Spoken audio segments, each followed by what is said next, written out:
Bello. Shouting, chairs scraped, and microphones cut off, the parliament floor just turned into a battleground. In a scene more like a street fight than a government session, lawmakers from two major parties clashed in full view of cameras and the nation.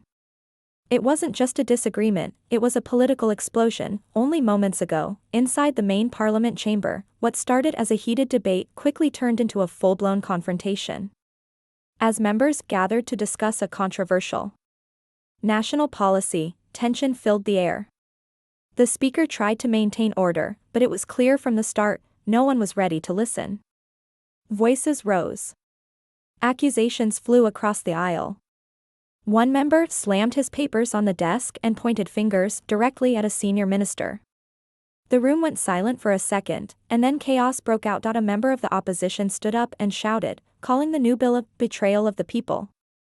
In response, a ruling party member snapped back, calling the accusation a publicity stunt. That one exchange was the spark that lit the fire. Within seconds, more members joined the shouting. Two MPs walked aggressively toward each other. And it looked like a physical fight was about to start. Security guards rushed in to separate them, but the situation was already out of control. The speaker repeatedly shouted order. Order. His voice was drowned out by the yelling and banging of fists on desks. The live camera feed from inside the chamber was quickly muted and then cut, but by that time, the damage was already done. Several journalists were inside the press gallery, recording the moment on their phones. One video now circulating online shows a member being pulled back by his own colleagues after trying to charge at another lawmaker. Some members walked out in protest, throwing their files on the ground. Others stayed behind, still arguing. For a while, the entire session was paused. According to inside sources, one MP had to be taken away by medical staff after reportedly suffering high blood pressure due to the stress. The clash wasn't just loud, it was shocking. Lawmakers who usually avoid open conflict were seen visibly angry. The public has already started reacting online, with hashtags like #ParliamentClash and #DemocracyAtRisk trending within minutes. The speaker has now called for an emergency meeting with both party leaders behind closed doors to calm things down and try to restart the session. This isn't the first time arguments have flared in Parliament, but today's incident went further than expected. What was supposed to be a serious and structured debate quickly fell apart in front of the whole country. The clash raises big questions. Can these leaders really work together? Can they put the country first when they can't even stay civil? In the chamber, more updates are expected as this story continues to unfold. The real question now, what will happen next? It didn't come out of nowhere. The clash in Parliament today was the result of days, maybe even weeks, of rising tension.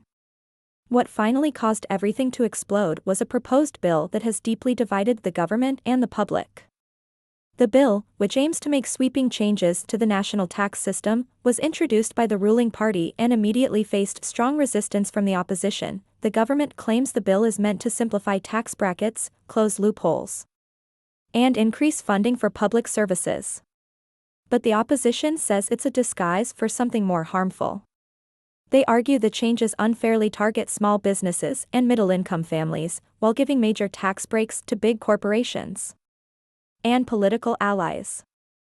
The tension was clear long before today's session began. Politicians had been attacking each other over this on social media, on television panels, and in press briefings all week. This morning, before the session started, several opposition members held a press conference just outside the Parliament building. They warned that the bill would punish the poor and destroy local economies. One of them even said, if they pass this today, the people will remember who sold them out. On the other hand, ministers from the ruling party dismissed these claims as fearmongering and labeled the opposition's concerns as a baseless drama. Inside the chamber, it all boiled over when the finance minister stood to speak. He presented the first set of numbers tied to the bill, and that's when the yelling began. An opposition MP interrupted him mid-sentence, accusing the government of lying. That comment sparked the angry response, which then spread like wildfire across the room. Sources say that one of the opposition leaders had planned a dramatic protest if the bill was pushed through, but no one expected the confrontation to get So heated, so quickly. Some reports say that handwritten placards and paper bills were being passed among opposition benches, possibly preparing for a walkout. When the shouting began, those plans were dropped, and chaos took over. The bill in question has a long history. It was first drafted in private with almost no public consultation, and that's part of what made people angry. Critics argue that lawmakers were trying to push it through too quickly, without proper review. The government had also refused to allow certain amendments, calling them delaying tactics, which only increased frustration on the other side. Some MPs say this wasn't just about taxes. They believe it was a power play, an attempt by the ruling party to force their will without discussion. Others say it was emotional, a buildup of constant disrespect between rival politicians who no longer trust each other. Either way, the tension that had been building for days finally reached its peak on the parliament floor today. Now, with the session paused and lawmakers in damage control mode, everyone is asking, could this all have been avoided? Or was today simply the result of deeper political cracks that have been ignored for too long? This is no longer just about one bill. It's about the kind of politics the country is being dragged into, louder, uglier, and more divided than ever. The images now spreading across social media are shocking. One by one, videos recorded from inside the parliament chamber are surfacing, and they show the exact moment everything broke down.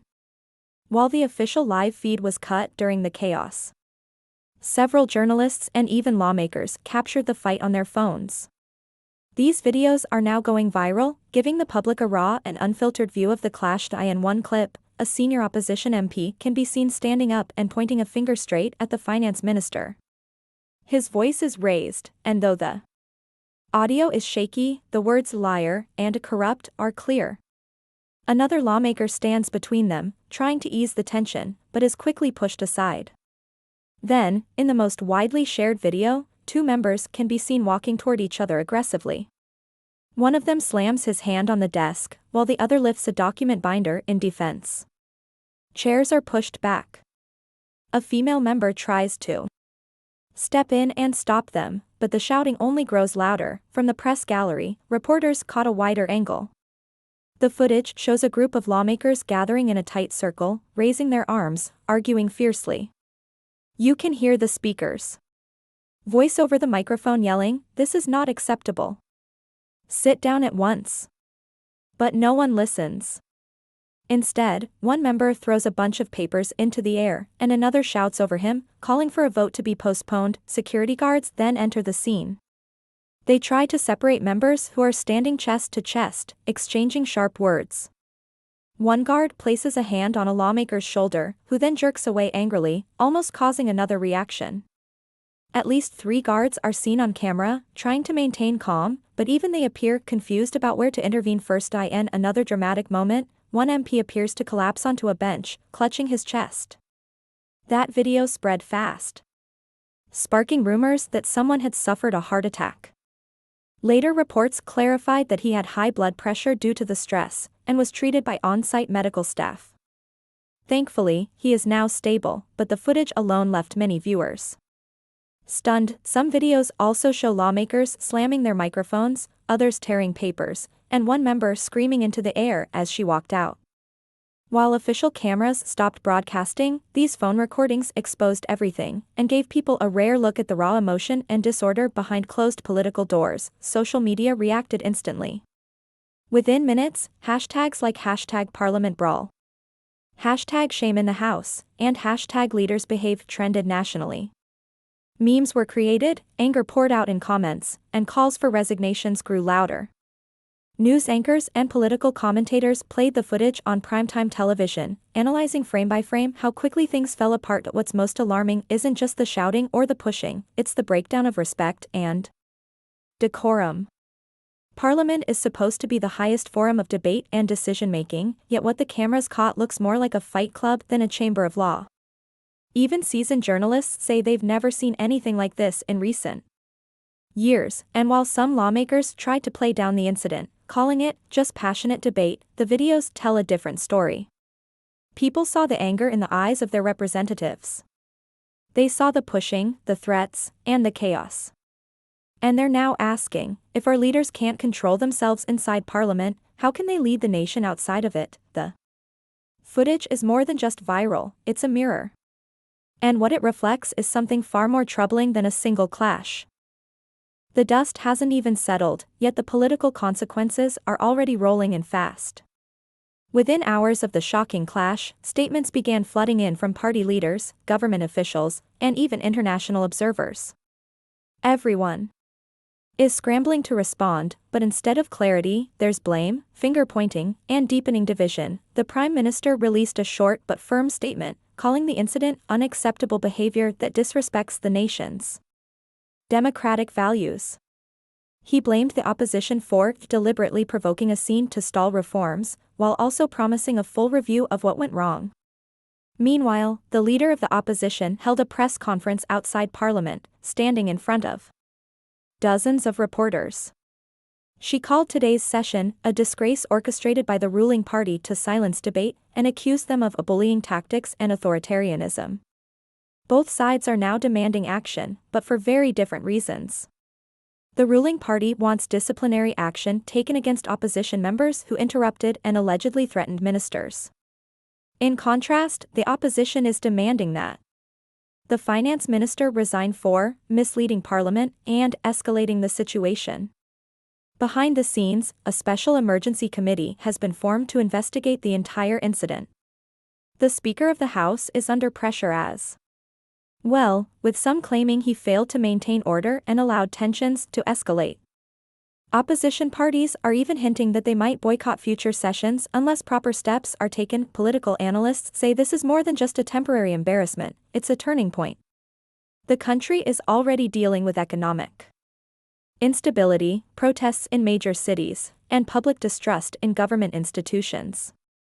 Now, with this clash going viral, the situation has grown worse.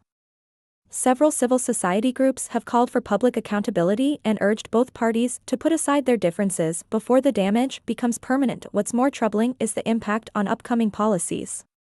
The controversial tax bill is now officially delayed. No new date has been set for debate. Other important reforms, such as education, public health funding, and national infrastructure plans, could also be pushed back. With both parties now locked in a blame game, cooperation seems impossible in the near future. Internationally, the reaction has been just as strong. Global media outlets have picked up the story, showing the footage with subtitles and questioning how a stable democracy could allow its parliament to spiral into such disorder. One European political commentator said, "This kind of event shakes investor confidence. It sends a message of political instability at the worst possible time." Back home, the public isn't taking this lightly either. Protests have started outside government buildings in major cities. People are carrying signs that say, "We deserve better," and "Respect our democracy."